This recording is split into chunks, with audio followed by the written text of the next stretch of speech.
মুসা কালিমুল্লাহ কাঁদেন আর বলেন, আইবার গাইলাহি, আপনি তো আমার এই কষ্টের কথা স্মরণ করে দিলেন। নেই বলি একটা জীবন্ত ছাগল, ওই জীবন্ত ছাগলকে জীবিত অবস্থায় তার জীবদ্দশায় ওই জীবিত ছাগলের চামড়া খুলে নিলে যত না কষ্ট পায়, আমি মুসার মৃত্যুর সময়ও মুনি তেমন কষ্ট হয়েছে। यही हम सब मुसाफिर है, कब्र आखिर ठिकाना है। यही हम सब मुसाफिर है, कब्र आखिर ठिकाना है। कोई आगे रवाना है, कोई पीछे रवाना। अल्लाह आरिफरा बोलेन, जिंदगी क्या मुख्तसर एक ख्वाब है, जिंदगी क्या मुख्तसर एक ख्वाब है। मौत उस ख्वाब की ताबीर है, मौत उस ख्वाब की ताबीर है। ऐसे चिन्ह है दई বেদে চিনু বাসা বড় মমতায়, এসে চিনু হেতায় বেদে চিনু বাসা কত মমতায়। খেলা হলে শেষ, ছেড়ে পরিবেশ যেতেই হবে, নিয়তি যেতেই। আগা হে আপনি মৌত সে কোই বশর নিহি, सामान तू बरसते हैं फलों की खबर नहीं। मृत्यु नामक शरबतेर प्याला सकलेई बाध्य पान करिते, मृत्यु नामक शरबतेर प्याला सकलेई बाध्य पान करिते। खबर सेई दरवाजा जा दिया प्रवेश करतेई होबे आखिरातेर जगते। ओ बाबाजी, आमादेर मा मारा जाय, बाप मारा जाय, आमरा ताड़ाताड़ी कबर खननकारी व्यक्तिके डाक देय, ओ आब्दुल करीम आमार बापजान चले गेल, कई तुमी ताड़ाताड़ी एसो, मस्जिदेर पाशे आमार बापजानेर जन्य एकखाना कबर खनन करो। आल्लाह पाकेर हाबिब बोलेन, उम्मत ওই কবর খনন করা মানে হলো, কবর দরওয়াজা হচ্ছে আখিরাতে যাওয়ার একটা দরওয়াজা। কথা বুঝেন কিনা? কবরের দরওয়াজার মধ্য দিয়া, কবর নামক দরওয়াজা দিয়ে আমাকে আপনাকে কবরে যেতে হবে। এই জন্য আল্লাহ পাকের হাবিব বলেন, ও উম্মত শুনে রেখো, মান মাতা ফাকাদ কামাত কিয়ামাতু, যে ব্যক্তি মৃত্যুবরণ করলে রে উম্মত, মৃত্যুর পরবর্তী সময় থেকে তার জন্য কিয়ামত শুরু হয়ে যায়। সাহাবায়ে কেরাম কাঁদতে কাঁদতে অস্থির, সাহাবায়ে কেরাম কাঁদেন আর জিজ্ঞাসা করলেন, ইয়া রাসূলুল্লাহ, নির্দিষ্ট একটা ওয়াক্তে কিয়ামত শুরু হবে, আবার মৃত্যুর পর পরে কেমনে কিয়ামত শুরু হয়ে যায়? ভিন্ন হাদিস আল্লাহ পাকের হাবিব বলেন, ক্বালা রাসূলুল্লাহ সাল্লাল্লাহু আলাইহি ওয়া আলিহি ওয়া সাল্লাম, আল কবরু রাউদাতুম মির রিয়াদিল জান্নাহ আও হুফরাতুম মিন হুফরিন নার। ও উম্মত শুনে রাখো, কবর তোমাদের জন্য হয়তো জান্নাতের বাগান সমূহ থেকে একটা বাগান হবে, নয়তো কারো জন্য জাহান্নামের গর্ত থেকে একখানা গর্ত হয়ে যাবে। তখন সাহাবায়ে কেরাম তৃতীয় প্রশ্ন করলেন, হুজুর, কার জন্য জান্নাতের বাগান, কার জন্য জাহান্নামের আগুন, একটু আপনি ব্যাখ্যা বিশ্লেষণ করে আমাদেরকে জানাবেন না? আল্লাহ পাকের হাবিব বলেন, উম্মত, দুনিয়ার এই সংক্ষিপ্ত ৬৭ বছর হায়াতে জিন্দেগানি, আতিউল্লাহ ওয়া আতিউর রাসূল, আল্লাহ এবং আল্লাহ রাসূলের পথে মতে জীবনটা যারা কাটাতে পারবে, মুয়াজ্জিন সাহেব যখন আজান দেয়, হাইয়া আলাস সালাহ হাইয়া আলাল ফালাহ, অর্থ কি? ওহে যুবক, আজান দিচ্ছে তোমারে বলতেছে হাইয়া আলাস সালাহ, এসো নামাজের দিকে, হাইয়া আলাল ফালাহ, এসো যুবক কল্যাণের দিকে, নামাজ পড়লেই কল্যাণ হবে, মঙ্গল হবে, দুনিয়ার জীবন শান্তিময় হবে, আখিরাতের জীবন আল্লাহ চিরমুক্তির ব্যবস্থা বানায় দিবেন, আমিন বলেন। আল্লাহ পাকের হাবিব বলেন, উম্মত যারা এই দুনিয়ার জীবনটা আমি রাসূল এবং আল্লাহ পাকের আদেশ নিষেধের ব্যাপারে সচেতনতা অবলম্বন করে, এক কথায় হালাল হারাম বুঝে দুনিয়ার জীবনটা চালাইয়া যারা কবরে আসতে পারবে উম্মত, তারা কবরে আসতে দেরি আল্লাহ পাক আরশ আজিম থেকে ডাক দিবে, ও ফেরেশতারা, আমার এই বান্দা আব্দুর রহিম, তোমরা তারই প্রশ্ন করতে চাইও না, আমার এই বান্দা ফজরের আজান দিলে পিটকারা তাড়াতাড়ি উঠাইয়া মসজিদে চলে আসতেন, সুবহানাল্লাহ বলে।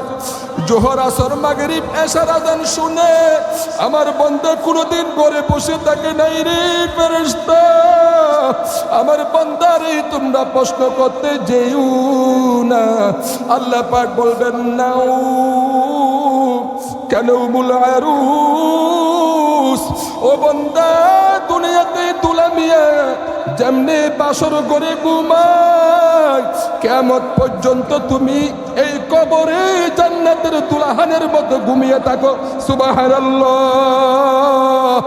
আর দ্বিতীয় পক্ষ যেই লোকটা দুনিয়া দুনিয়া করে, ওয়ামাল হায়াতুদ দুনিয়া ইল্লা লাইবুন ওয়া লাহবুন, আল্লাহ পাক নিজেই বলছেন, ও বান্দা এই দুনিয়া একটা দুকার জায়গা, খেলতামাশার জায়গা, খেলনার জায়গা। আল্লাহ পাক নিজেই বলছেন, ওয়ামাল হায়াতুদ দুনিয়া ইল্লা মাতাউল গুরুর, ও বান্দা দুনিয়ার সাক্ষিক্য দেখে, দুনিয়ার নারী দেখে, জৌলস দেখে বান্দা দুনিয়ার মায়াই পড়িও না, দুনিয়া বড় দুঃখা, দুনিয়া বড় দুঃখ। এই দুনিয়া আমার আপনার নবীর মতো বিশ্ববিখ্যাত নবীকে থাকতে দেয় না রে ভাই, আবু বকর সিদ্দিকের মতো শ্রেষ্ঠ সাহাবীকে থাকতে দেয় নাই, কত বড় বড় রাজা বাদশাকে থাকতে দেয় নাই রে ভাই। আমাদের চট্টগ্রামের শাইখুল ইসলাম আল্লামা শাহ আহমদ শফী রহমতুল্লাহ আলাইহি, বিশ্ববিখ্যাত আলেম, 1 লক্ষ হাদিসের হাফেজ, এইরকম বিশ্ববিখ্যাত আলেম কেউ দুনিয়ায় থাকতে দেয় নাই। ও ভাই, কবরে যাওয়া লাগবে। যেই লোক দুনিয়ার এই সংক্ষিপ্ত হায়াতে জিন্দেগানির ভিতরে এলোমেলো চলবে, ফাম্মা মান তাগা ওয়া আতারাল হায়াতাদ দুনিয়া, দুনিয়ার জীবনকে বেশি প্রাধান্য দিবে, শুধু দুনিয়া দুনিয়া করে আল্লাহ এবং আল্লাহ রাসূলকে যারা নারাজ করবে, খোদার কসম যুবক, ওই বান্দাকে যখন কবরে রাখা হবে, ফেরেশতারা প্রশ্ন করবে, মার রব্বুক ওয়া মা দীনুক ওয়া মান নাবিয়ুক। যখন 3টা প্রশ্ন করা হবে, এই নাফরমান বলবে, হা হা লা আদরি, আমি তো কিচ্ছু জানি না, কিচ্ছু জানি না। আল্লাহ পাক আরশ আজিম থেকে ডাক দিবেন, ও ফেরেশতা, এই নাফরমানের এই দরা দুনিয়ার বুকে আমার দেওয়া বাতাসকে, আমার দেওয়া অক্সিজেন ব্যবহার করে, আমার দেওয়া রৌদ্র ব্যবহার করে, আমার দেওয়া হাত পাও নাক তার 3.5 হাত পড়ি, এত সুন্দর নিয়ামত পেয়ে এই বান্দা আমারই ভুলে গেছিল, আজ আমিও তারে ভুলে গেলাম। তোমরা তার কবরের সাথে জাহান্নামের সাথে সুরঙ্গ বানায়া দাও, নাউজুবিল্লাহ বলেন। আমার বাইরে হাদিসে আসছে, এই নাফরমান কেমন একটা কবর সদূরে ইচ্ছা পারবে রে ভাই, ওই নাফরমানের বাম পাশের হাতটি ডান পাশেই ঢুকে যাবে, কন্যা হুজুবিল্লাহ। আয় আল্লাহ, ওই নাফরমানদের মতো আযাব থেকে আমাদেরকে নাজাত দান করিয়া না, আমিন। ও ভাই, আজ ঘুমাতে যাওয়ার সময় একটু চিন্তা করবেন দুনিয়ায় কেন এসছে, কোথায় ছিলাম, আসছি কোথায়, যাব কোথায়? ও যুবক, তিনটা প্রশ্ন। ছিলাম কোথায়, আসছি কোথায়, এখানে কয়দিন থাকবো তারও কোনো গ্যারান্টি নাই, ঠিক কিনা বলেন? কয় মাস থাকবো, কোন মাসেই মরবো, কোন দিনেই মরবো, রাতে মরবো না দিনে মরবো, দেশে মরবো না বিদেশে মরবো, সুস্থ অবস্থায় মরবো নাকি অ্যাক্সিডেন্ট হইয়া মরবো, আল্লাহ মাফ করু। ও যুবক, কারো জানা নাই, এমনকি এই মৃত্যুর কবর আল্লাহ আমাদের নবীকে পর্যন্ত জানান দেয় নাই। এই মৃত্যুর ব্যাপারে একমাত্র আল্লাহ জানেন। কিতাবের ভিতরে আসছে লিকুল্লি আজালিম মুসাম্মা, ও বান্দা, নির্দিষ্ট একটা হায়াত দিয়ে আমি তোমারে দুনিয়ায় পাঠিয়েছি। ইদা জা আজালুহুম লা ইস্তাখিরুনা সাআতান ওয়া লা ইস্তাকদিমুন। ও বান্দা,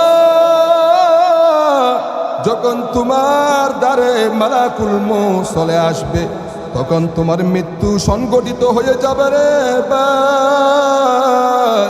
তোমার সন্তানাদের যদি হাজারো কান্নাকাটি করে, তোমার সন্তানদের কান্নাকাটি মালাকুল মউত বুঝবেন না, দেখবেন না, বরঞ্চ মালাকুল মউত একটা দমক দিবে। কিতাবের ভিতর আসছে ওয়াইলাকুম মাল ফাযাউ ওয়া ফীমাল জাযাউ ফামা আযহাবতু। কলিজার টুকরা বাপ মারা গেল, কলিজার টুকরা মা মারা গেল, সন্তান পাশে বসে বসে কান্দে। ফায়াকুলু মালাকুল মউত, আল্লাহ মালাকুল মউতকে ওই ঘরের মধ্যে পাঠিয়ে দেয়, আর মালাকুল মউত দমক দিতে থাকে, ওয়াইলাকুম মাল ফাযাউ ওয়া ফীমাল জাযাউ ফামা আযহাবতু। ও গরওয়ালা, তোমার বাপকে আমি নিয়ে গেলাম, তোমার মাকে নিয়ে গেলাম, লিআহাদিন মিনকুম রিজকা ওয়ালা নাকাসতু লাহু উমরা। তোমার বাবার হায়াত আমি কমাই নাই, তোমার মায়ের রিজিক আমি উঠিয়ে নাই নাই। ওয়ালা আতাইতুহু হাত্তা উমিরতু, আমি তো তখনই আসছি রে যুবক। আল্লাহ রব্বুল আলামিন যখন আমাকে আসার অর্ডার করেছেন, আল্লাহর সে আদেশ পালনার্থে আমি এসেছি। আল্লাহ পাকের এই ফেরেশতারা বলেন, ওয়ালা কবদতু রূহাহু হাত্তা ইস্তুমিরতু। ও যুবক, তোমার বাবার মৃত্যু আমি তখনই সংগঠিত করেছি। আল্লাহ পাক যখন আমাকে পরিপূর্ণ অর্ডার দিয়ে দিয়েছেন। আমার প্রিয় ভাইসব, এই হাদিস কানে শেষ করে আমি আমার মূল আলোচনায় চলে যাব। মানুষ যখন কান্দে, মালাকুল মউত বিভিন্ন কথা বলতে থাকে, আমরা কেউ জানি না। আল্লাহ পাকের হাবিব বলেন, ক্বালা রাসূলুল্লাহি সাল্লাল্লাহু আলাইহি ওয়াসাল্লাম, ওয়াল্লাযী নাফসু মুহাম্মাদিন বিয়াদিহি। ও উম্মাহ শুনো, ওই সত্তার কসম, যে সত্তার কুদরতে হাতে আমি নবীর প্রাণ পাখি রূহ মুবারক রয়েছে, লাউ ইয়ারাউনা মাকানা আও ইয়াসমাউনা কালামা। তোমরা যদি মালাকুল মউতের অবস্থা দেখতা, তার আকৃতি দেখতা, তার কালাম কথাগুলা শুনতারে যুবক, সে এত ভয়ঙ্কর, এত ভয়ঙ্কর। আল্লাহ পাকের হাবিব বলেন, খোদাকে কসম, মালাকুল মউতকে দুনিয়ার মানুষ দেখলে, তার কথা শুনলে, এই দুনিয়ার মানুষ কেউ দুনিয়ার জীবন, সংসার জীবন করতে পারত না। আল্লাহ, আল্লাহু আকবার কাবীরা। সেই ফেরেশতা বলতেছেন, ও এলাকাবাসী, ও গরওয়ালা, এই ঘর থেকে আমি আজ তোমার মাকে নিয়ে গেলাম, তোমার বাপকে নিয়ে গেলাম, আমি আজকে এসেছি, পরবর্তী সময় আসবো না এমন না। গুরুত্বপূর্ণ আলোচনা বায়ু। আমার মুরব্বী বাবারা, মালাকুল মউত সর্বশেষ যেই কথাটুকুন বলেন, মেহেরবানি করে আজ থেকে মৃত্যুর আগ পর্যন্ত সারা জীবন স্মরণ রাখবেন। বলেন, সারা জীবন স্মরণ রাখবেন। কি বলেন? হাদিসের ভাষা, ওয়া ইন্না লি ফীকুম লাউদাতান থুম্মা আউদা।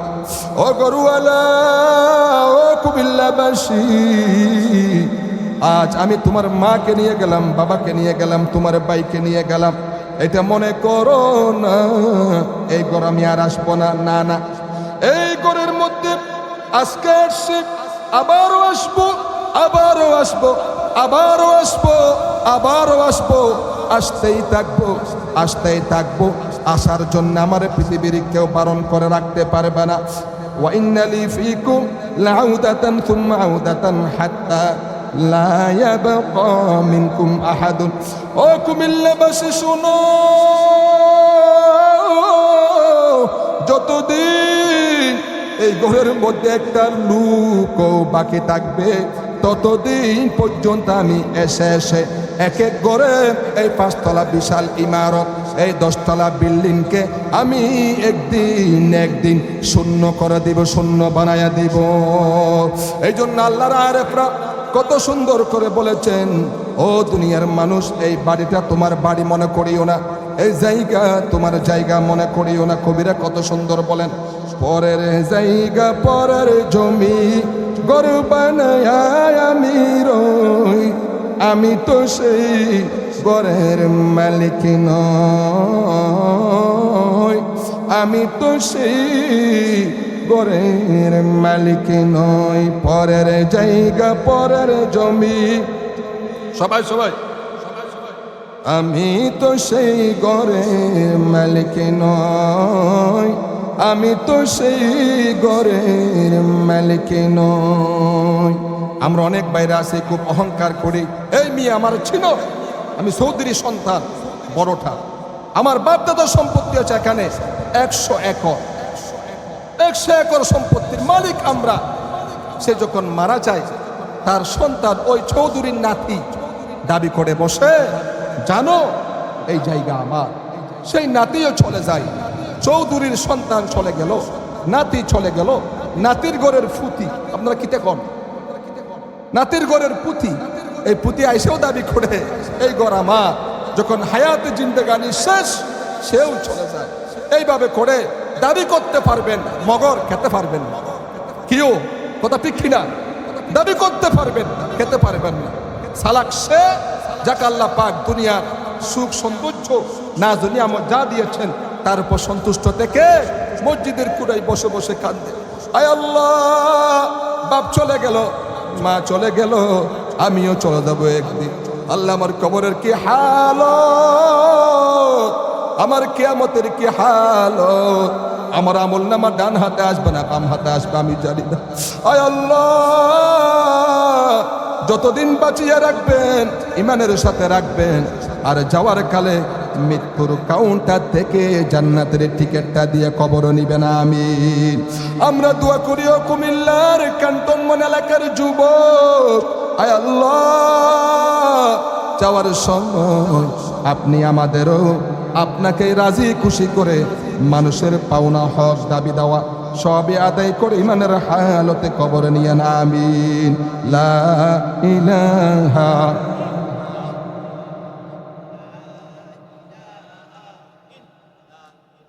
পড়ে হে লা ইলাহা, পড়ে হে লা ইলাহা, লা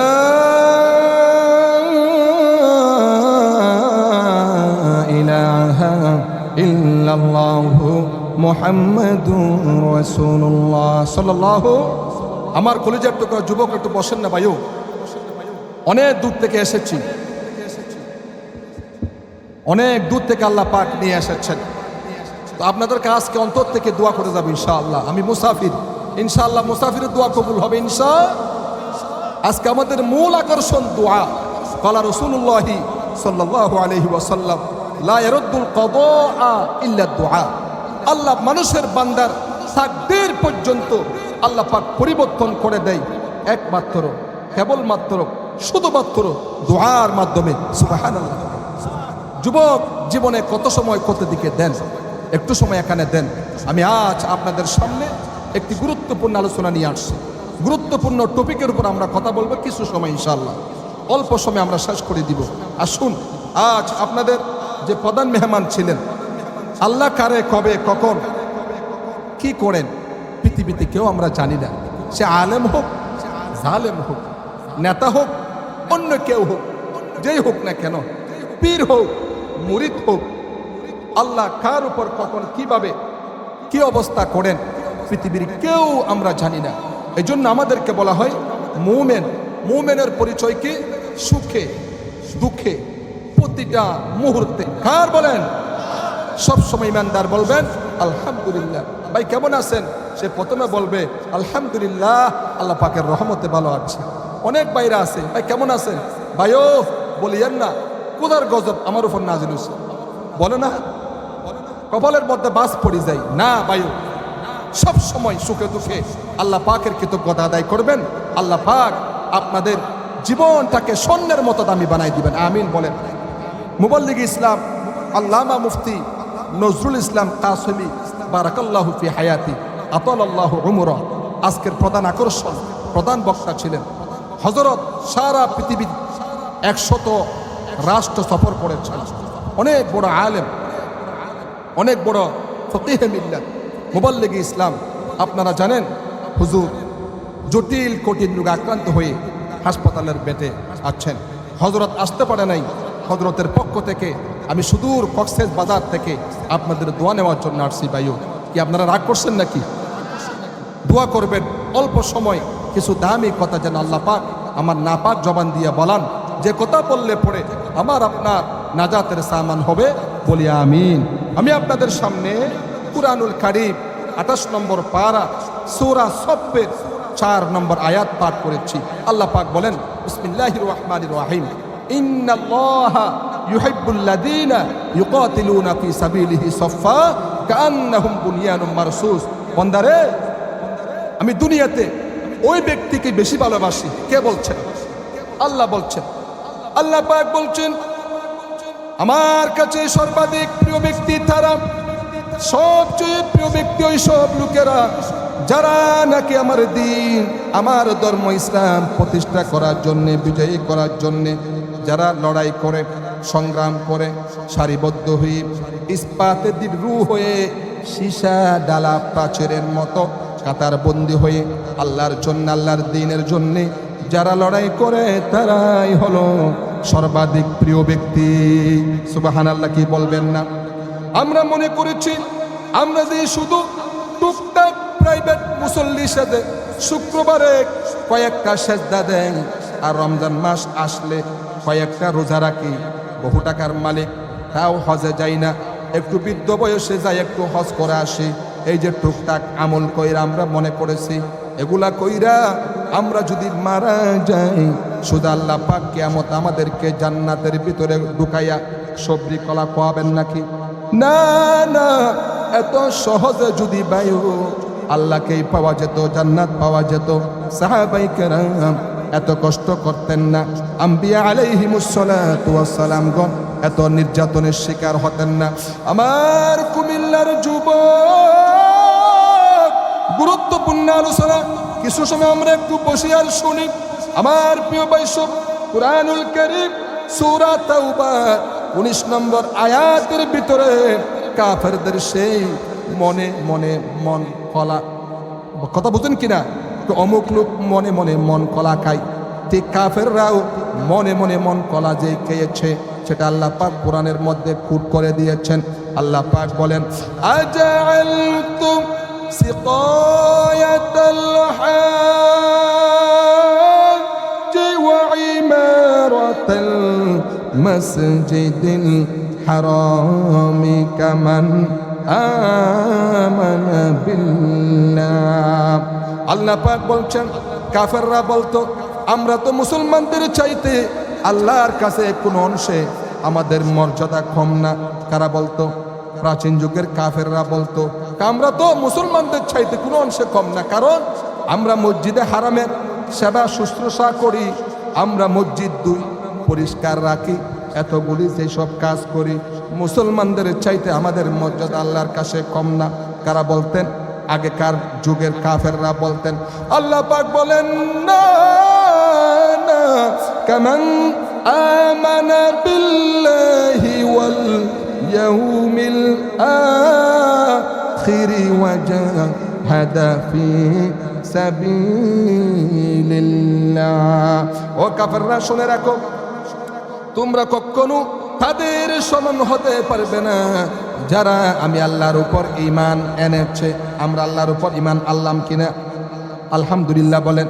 আল্লাহ পাক বলেন কাফেররা তোমরা তাদের সমান হতে পারবে না যারা আমার উপর ঈমান এনেছে, আখিরাতের প্রতি বিশ্বাস স্থাপন করেছে, আর আমার উপর ঈমানের ভিত্তিতে যারা দ্বীন এই ইসলাম বিজয়ী করার জন্যে আমার রাস্তায় শাহাদাতের নাজরানা পেশ করেন, ওদের সমান তোমরা কোনোদিন হতে পারবে না। আপনারা জানেন সাহাবায়ে কেরাম রিদওয়ানুল্লাহি তাআলা আনহুম আজমাইনগণ নিজেদের সন্তানদেরকে এতিম করেছেন এই দিন প্রতিষ্ঠা করার জন্য, ইসলাম বিজয়ী করার জন্য। আর সেই মক্কাতুল মুকাররমা মদিনা আল মুনাওয়ারা থেকে এই ইসলাম বিজয়ের বেশে আপনাদের কুমিল্লার এই বুড়িছং এলাকা পর্যন্ত আল্লাহ পাক পৌঁছাই দিয়েছেন, যাদের উসিলায় যাদের রক্তের বিনিময় তারা হচ্ছেন সাহাবায়ে কেরাম রিদওয়ানুল্লাহি আনহুম আজমাইনগণ। আল্লাহু আকবার বলেন। সাহাবায়ে কেরাম সন্তানদেরকে এতিম করলেন, স্ত্রীদের বিধবা বানালেন, সে বেহেশতে কেমনে যাবেন কোন তো দেখি ভাই? হ্যাঁ যেতে পারবো যদি আমরা ওদের মতো এই ইসলাম এই দিন বিজয় করার জন্য এই শখ এই লালসা এই উদ্দীপনা এই উৎসাহ যদি আমাদের ভিতরে থাকে, ইনশাআল্লাহ হতে পারে কিয়ামতের দিন আল্লাহ পাক আমাকে আপনাকেও তাদের কাছাকাছি জান্নাতের ভিতরে প্রবেশ করাবেন। কোন সুবহানাল্লাহ। প্রিয় ভাই সব, ইসলামের জন্য হযরতে সুমাইয়া একজন মহিলা সাহাবা, বর্ষার আঘাতে আবু জেহেল তাকে দুনিয়া থেকে শহীদ করে দিয়েছেন। বলি ইন্না লিল্লাহি ওয়া ইন্না ইলাইহি রাজিউন। হযরতে খাব্বাব হযরতে খুবাইব নির্যাতিত হয়েছেন। আপনারা জানেন হাবশা দেশের লোক, হাবশা দেশের লোক হযরতে বেলাল বলে রাদিয়াল্লাহু তাআলা আনহু, তার কি অপরাধ ছিল? হযরত বেলালের নির্যাতনের কথা জানে না এমন কোন মুসলমান পৃথিবীতে আছে কি? আমার প্রিয় বন্ধুগণ, গভীর মনোযোগ দিয়ে শুনি, গভীর মনোযোগ। হযরতে বেলাল রাদিয়াল্লাহু তাআলা আনহুকে উমাইয়া ঘুমাতে দেয় নাই, খাবার দেয় নাই। এরপরও যখন তিনি কালিমা ছাড়েন নাই, হযরতে বেলাল রাদিয়াল্লাহু তাআলা আনহুকে উটের পায়ের সঙ্গে রশি দিয়া বেঁধে উটকে তাড়াইয়া দিয়েছে। নাউজুবিল্লাহ বলেন। উট দৌড়াতেছে, হযরতে বেলাল উটের পায়ের সঙ্গে রশি দিয়া বাঁধা, উট আর দৌড়াতেই পারে না। তখন উটের পা থেকে হযরতে বেলালকে কষিয়ে নিয়ে উত্তপ্ত মরুভূমির উপরে বালির উপরে চিৎ করে শুয়ে দিয়া কাফের বেঈমানেরা লোহার রড দিয়া চতুর্দিকে দাঁড়িয়ে হযরতে বেলালকে পিটায় আর বলছে, বেলাল এখনো সময় আছে, তোমাদের আল্লাহর এই ভুলে যা। নাউজুবিল্লাহ বলেন, নাউজুবিল্লাহ বলেন, তোমাদের মুহাম্মদের এই ভুলে যা, আমাদের লাত মানাতের উপর ঈমান আন। এমন কঠিন সময়ের ভিতরে হযরতে বেলাল আকাশের দিকে একটা আঙ্গুল উঁচু করে বলছেন, লা ইলাহা ইল্লাল্লাহ, লা ইলাহা ইল্লাল্লাহ, লা ইলাহা। যার লাগিয়া কেন তোরে মন দিলি শুনে মদিনা, যার লাগিয়া কেন তোরে মন তিনি শুনে মদিনা, স্বপনে যোগে দেখতে পাবে, স্বপনে যোগে দেখতে পাবে, হলে নবী দিওয়ানা। লা ইলাহা, লা ইলাহা ইল্লাল্লাহ, পড়ে লা ইলাহা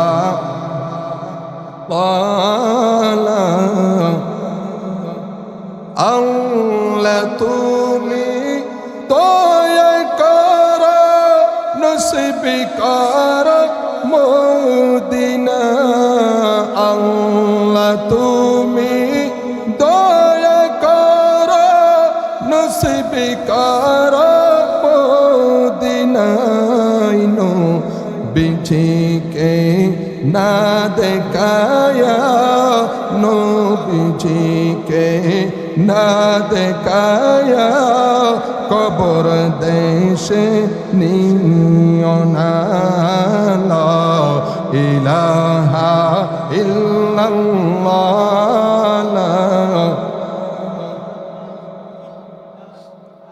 লা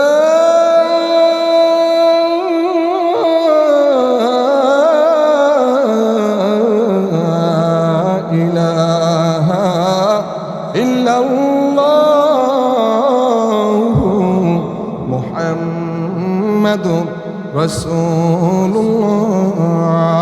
সবাই বলি সাল্লাল্লাহু আলাইহি ওয়াসাল্লাম। আমার ভাইরা, ওই কাফের বেঈমানেরা হযরতে কাব্বাব রাদিয়াল্লাহু তাআলা আনহুকেও উটের পায়ের সঙ্গে রশি দিয়া বেঁধে চতুর্দিক থেকে তীর নিক্ষেপ করছে, তরবারি মারতেছে। কিতাবের ভিতর আসছে হযরত কাব্বাবের শরীরের গোশত, সমস্ত গোশত মাংসগুলি মাংসগুলি শরীর থেকে কষে কষে পড়ে যাচ্ছে। কোনো আওয়াজ নাই, নীরব নিস্তব্ধে তিনি মার খাওয়া তিনি শুরু হলেন। তিনি মার খেয়ে খেয়ে কোনো কথা না বলে অজুরে কানতে লাগলেন। এক কাফেরের নেতা বলতেছে থামো, কাফেরের নেতা বলতেছে থামো। একটা কথা বলে নেই, জিজ্ঞেস করছে কাব্বাব তোমারই ছেড়ে দিতে পারি, একটা শর্ত যদি মানো, তোমার পরিবর্তে এখানে এনে আল্লাহর নবীকে এনে বাঁধবো। নাউজুবিল্লাহ বলেন। ও কাব্বাব তোমার পরিবর্তে এখানে, তোমার পরিবর্তে তোমাদের নবী আল্লাহর নবীকে এনে বাঁধবো। নাউজুবিল্লাহ, তার উপর নিদারুণ নির্যাতন চালাবো। এটা যদি মানো কাব্বাব তোমার এই ছেড়ে দিতে পারি। কিতাবের ভিতরে আসছে এতক্ষণ ধরে যিনি তীর তরবারির আঘাত নীরবে সহ্য করতেছিলেন, এখন মানুষের এই কথার আঘাত তিনি আর সহ্য করলেন না। কিতাবের ভিতরে আসছে কাফেররা যখন এই অপার টুকুন দিলেন, হযরতে কাব্বাব সিংহের মতো গর্জন দিয়ে বললেন, ও কাফের বেঈমানেরা শুনো, তোমাদের নাপাক হাত দিয়ে আমার প্রিয় নবীর শরীর মুবারকে তীর তরবারি তো দূরের কথা, তোমাদের এই অপবিত্র নাপাক হাত দিয়া আমার প্রিয় নবীর শরীর মুবারকে একটা পুলো যদি নিক্ষেপ করো, আমি কাব্বাবের শরীরের ভিতরে এক ফোঁটা রক্ত থাকতে তা কোনো দিন বরদাস্ত করব না। আল্লাহু আকবার। আমার প্রিয় যুবক, ওই সাহাবায়ে কেরাম ইসলামের জন্য কত না রক্ত দিয়েছেন, যুবককে নির্যাতনের ইস্তেমরুলাত তারা সয়েছে। এই কথা যখন বললেন, কিতাবের ভিতরে আসছে চতুর্দিক থেকে আবারও মার শুরু হয়ে গেল। বৃষ্টির ন্যায় হযরতে কাব্বাবের শরীর মুবারক থেকে ফোঁটা ফোঁটা রক্ত পড়তেছে। হযরতে কাব্বাব নিস্তব্ধ হয়ে যাচ্ছেন। তিনি তখন মনে মনে চিন্তা করলেন, এই বুঝি আজ তারা আমাকে শেষ করে দিবে, মেরে ফেলে দিবে। তখন তিনি আকাশের দিকে তাকাইয়া একটা ডাক দিলেন, রব্বুল আলামিন,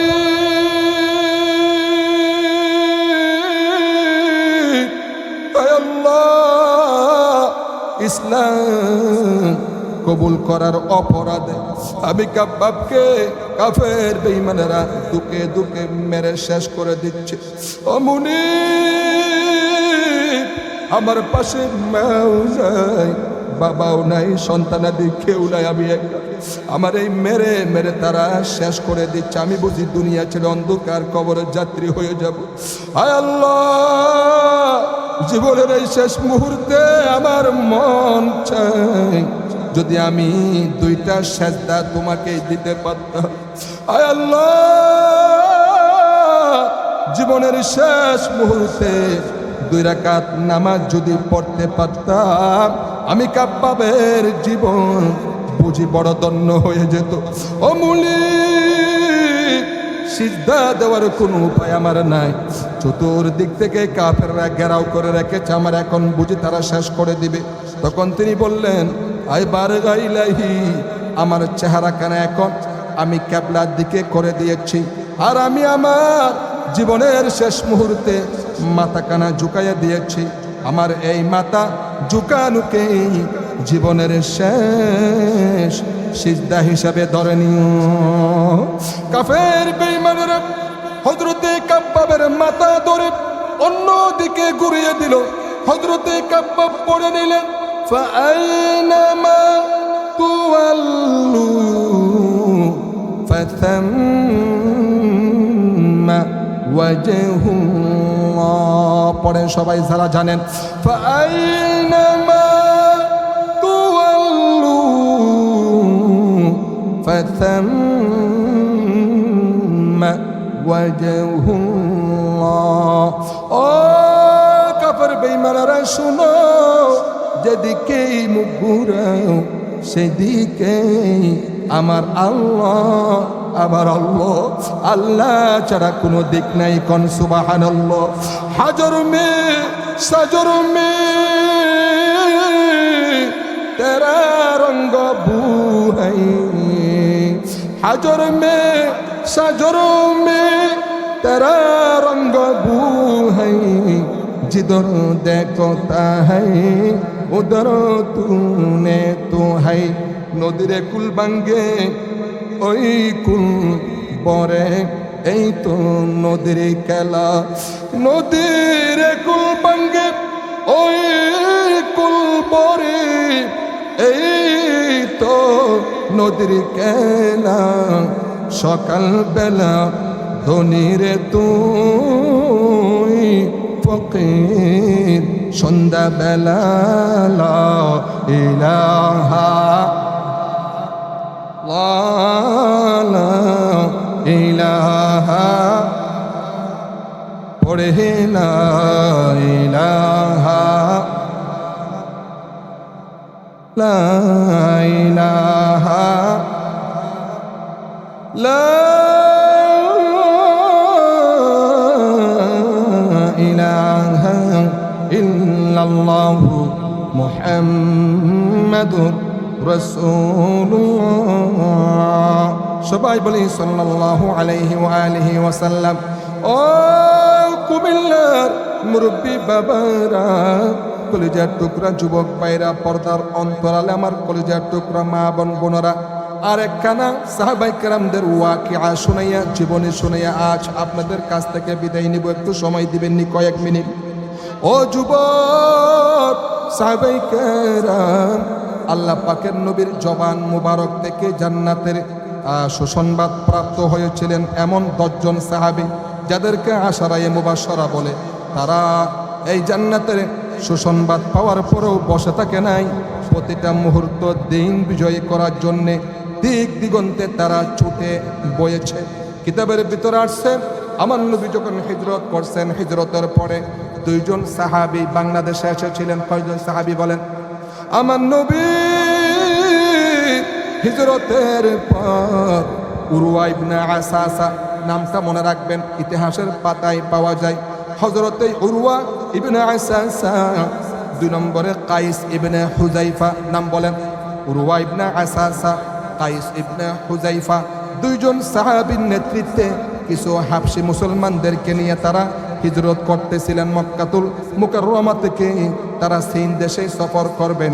বিশাল একটা জাহাজ ভর্তি হইয়া দাওয়াত ও তাবলীগের মিশনের মিশন নিয়ে তারা যখন চীন দেশেই ছুটে বসেছেন, তারা যখন ছুটে চলেছেন, যাওয়ার পথে প্রতিমধ্যে তাহার সেই জাহাজখানা বাংলাদেশের চট্টগ্রামের বন্দরে তারা নোঙ্গর করেছিল। কি করেছিল বলেন? কারণ ইতিহাসের মধ্যে পাওয়া যায় প্রাচীন যুগ থেকেই বাংলাদেশের চট্টগ্রামের বন্দর একটা নিরাপদ ট্রানজিট ছিল। বলেন, নিরাপদ একটা ট্রানজিট ছিল। জাহাজ নিরাপদে চলাচলের একটা নিরাপদ বন্দর ছিল সেই প্রাচীন যুগ থেকে। সুবহানাল্লাহ বলেন। সেই সুবাদে উরওয়া ইবনে আসাসা, কাইস ইবনে হুযাইফা, 2 জন সাহাবী 40 জন সাহাবীর কাফেলা নিয়ে এই বাংলাদেশের চট্টগ্রামে এসে তারা এখানে 3 দিন 3 রাত অবস্থান করে ইসলামের দাওয়াত দিয়ে গেছেন। সুবহানাল্লাহ। আমার প্রিয় ভাইগণ, এইভাবে করে আমার নবী যে 10 জন সাহাবীর নাম বলেছেন, একজন সাহাবীর নাম হলো সাআদ ইবনে আবি ওয়াক্কাস। নামটা কি বলেন? সাআদ ইবনে আবি ওয়াক্কাস রাদিয়াল্লাহু তাআলা আনহু। তিনি কাদিসিয়ার যুদ্ধের পর যখন পারস্য দখলের জন্য চললেন, বহরস নগর অবরোধ করলেন। সামনে পল্ল নদী, বিশাল এক নদী। এই নদী পাড়ি দিবেন, সাথে তার হাজার হাজার সৈন্য। এই সৈন্য নিয়ে নদী পাড়ি দিবেন, কিন্তু তাদের পারাপারের কোনো নৌযান নাই, কোনো বাহন নাই। কেমনে পার হবে? সাআদ ইবনে আবি ওয়াক্কাস রাদিয়াল্লাহু তাআলা আনহু উপস্থিত সাহাবায়ে কেরামদেরকে বললেন, ও আল্লাহর নবী সাহাবীরা রে, আমরা এই দাওয়াত ও তাবলীগের মিশন, দ্বীনের এই দাওয়াত, ইসলামের এই বিজয় নদীর এপার থেকে ওপারে নিয়ে যেতেই হবে। কিন্তু আফসোস, আমাদের মধ্যে পারাপারের কোনো নৌযান নাই। তখন ইতিহাসের কিতাবে আসছে, উপস্থিত সাহাবায়ে কেরামগণ বললেন, হে আমিরুল মুমিনিন, আমরা আপনার ওয়ার্ডার ফলো করব। আপনি যা আদেশ করবেন আমরা আজ তা মাথা পেতে মেনে নিব। কিতাবের ভিতরে আসছে সাআদ ইবনে আবি ওয়াক্কাস রাদিয়াল্লাহু তাআলা আনহু তখন বললেন, তাহলে তোমরা সবাই আমার পেছনে পিছনে এই দরিয়ার ভিতরে ঝাঁপিয়ে পড়ো, আর আমার সঙ্গে সবাই উচ্চারণ করো, নাস্তাঈনু বিল্লাহি ওয়া নাতাওয়াক্কালু আলাইহি, হাসবুনাল্লাহু ওয়া নি'মাল ওয়াকিল, নি'মাল মাওলা ওয়া নি'মান নাসির। এই আয়াত করে পড়ে আল্লাহ পাকের নাম নিয়ে তারা ঝাঁপিয়ে পড়লেন। ইতিহাস সাক্ষ্য দিচ্ছে তাদের সেই কাফেলায় 60,000 সৈন্য। কয় হাজার বলেন? 1-2 হাজার নয়, 60,000 সৈন্য। তাদের অস্ত্র নিয়ে, তাদের অস্ত্র নিয়ে, জিহাদের সামান নিয়ে শ্রাবণের খরস্রোতা নদী, উত্তাল তরঙ্গ মালাই বরা নদীর উপর থেকে সাহাবীরা এপার থেকে ওপারে নিরাপদে চলে গেলেন। সুবহানাল্লাহ বলেন। উপরে যাওয়ার পর সাআদ ইবনে আবি ওয়াক্কাস রাদিয়াল্লাহু তাআলা আনহু কাঁদেন আর বলেন, ও দাওয়াত ও তাবলীগের মুবাল্লিগীরা, ও আল্লাহর নবীর সাহাবীরা, তোমাদের কেউ কি সাগরের মাঝপথে হারাই গেছে নাকি? সবাই এদিক ওদিক তাকায় আর কুস করে বলল, মানুষ তো দূরের কথা, একটা উটও আর গোড়াও একটা কিছু হারাই যায় নাই। আল্লাহু আকবার। একজন বলল, আমার একটা পেয়ালা হুজুর, আমি গরিব মানুষ, যে পেয়ালা দিয়ে আমি পানি পান করতাম, ওই পেয়ালাটা তুফানের ছিটকে কোথায় চলে গেছে? সাআদ ইবনে আবি ওয়াক্কাস রাদিয়াল্লাহু তাআলা আনহুর ভিতরে জলজলা শুরু হয়ে গেলেন। তিনি বলতেছেন, মুজাহিদদের কোনো জিনিস দরিয়া নিতে পারে না। এইভাবে করে যখন তিনি বক্তৃতা দিচ্ছিলেন, কিতাবের ভিতরে আসছে কিছুক্ষণের মধ্যেই সেই নদীর ভিতরে হারানো বাটিটাও আল্লাহ তাদেরকে ফিরাইয়া দিয়েছেন। সুবহানাল্লাহ। আমার প্রিয় বন্ধুগণ, সাহাবায়ে কেরাম এই দিন প্রতিষ্ঠা করার জন্য সুদূর মক্কাতুল মুকাররমা মদিনা আল মুনাওয়ারা পাড়ি দিয়া সুদূর আফ্রিকার জঙ্গলে তারা চলে গেলেন। তৎকালীন আফ্রিকার মানুষগুলা ছিল বিধর্মী, তারা ঠাট্টা বিদ্রুপ করতেছে। আজ আমরা কিতাবের ভিতর আসছে তৎকালীন সময় থেকে আফ্রিকার জঙ্গলের হিংস্র প্রাণীগুলা সবই হিংস্র ছিল, খুবই হিংস্র ছিল। তারা মানুষকে রেহাই দিত না, যেখানে মানুষ পেত সেখানেই মানুষের উপর আক্রমণ চালাতো। তারা সাহাবায়ে কেরামদের এই বিশাল কাফেলাকে সে আফ্রিকার জঙ্গলের পাদদেশে তাদেরকে থাকতে দিয়েছেন। তারা বিদ্রোহ করতেছেন। ও এলাকাবাসী শুনো, আজকে রাত্রের ভিতরে জঙ্গলের হিংস্র প্রাণীরা এই মুহাম্মদের উম্মত মুসলমানদেরকে শেষ করে দিবে। নাউজুবিল্লাহ বলেন। হযরতে সাআদ ইবনে আবি ওয়াক্কাস রাদিয়াল্লাহু তাআলা আনহুর কানে ইত্য বছরে সেই সুসংবাদ চলে আসলো। তিনি তখন বিশাল একটা মঞ্চ তৈরি করলেন। মঞ্চের উপরে দাঁড়াইয়া জঙ্গলের হিংস্র প্রাণীদের দিকে লক্ষ্য করে তিনি একটা নোটিশ জারি করে দিলেন। সুবহানাল্লাহ বলেন। আল্লাহর নবীর সাহাবী নোটিশ দিচ্ছেন মানুষকে না জঙ্গলের হিংস্র প্রাণীকে? আল্লাহু আকবার কি বলবেন না ভাই? কিতাবের ভিতর আসছে, তিনি লিখলেন, ইয়া আইয়াতুহাল হাশারাতু ওয়াসসিবাউ নাহনু আসহাবু রাসূলুল্লাহি সাল্লাল্লাহু আলাইহি ওয়াসাল্লাম। হে জঙ্গলের হিংস্র প্রাণীরা রে, আমাদের পরিচয় কি জানো? আমরা দুনিয়ার কোনো সাধারণ মানুষ নই, আমরা আল্লাহ রাসূলের সাহাবী। সুবহানাল্লাহ বলবেন। ফাইন্না নাজিলুনা ফামান ওয়াজাদানা বা'দাহু কাতালনাহু। আমরা এখানে তোমাদের কতল করার জন্য আসি নাই, তোমাদের সাথে ফাইট করার জন্য আসি নাই। দাওয়াত ও তাবলীগের মিশন নিয়ে আমরা এখানে এসেছি। আমরা কালিমার আওয়াজ নিয়ে এসেছি, দাওয়াত নিয়ে এসেছি। আজ আমরা এখানে রাত কাটাবো, সুতরাং আমাদের এই এলাকা ছেড়ে দিয়ে তোমরা হিংস্র প্রাণী নিরাপদ অন্যত্রে সরে যাও। আমার বন্ধুগণ, সাদ ইবনে আবি ওয়াক্কাস রাদিয়াল্লাহু তাআলা আনহু এই সিটি মুবারক পাওয়ার পরে আফ্রিকার জঙ্গলি মানুষেরা হাসতেছে, বিদ্রুপ করতেছে। কয় মানুষের কথা কি জঙ্গলি প্রাণীতেই শুনে নাকি? এই পাগলগুলা, মদিনার পাগলগুলা কয় কি? নাউজুবিল্লাহ বলেন। কিন্তু কিতাবের ভিতরে আসছে, সাদ ইবনে আবি ওয়াক্কাস রাদিয়াল্লাহু তাআলা আনহু এই ঘোষণার পরে বাঘের কাতারে বাঘ, সাপের কাতারে সাপ, সিংহের কাতারে সিংহ, যার যার ডিমার বাচ্চাগুলি মুখে কামড়ায়া ধরে সাহাবীদের এলাকা ছেড়ে দিয়ে তারা অন্যত্রে চলে গেল। আল্লাহু আকবার কাবীর।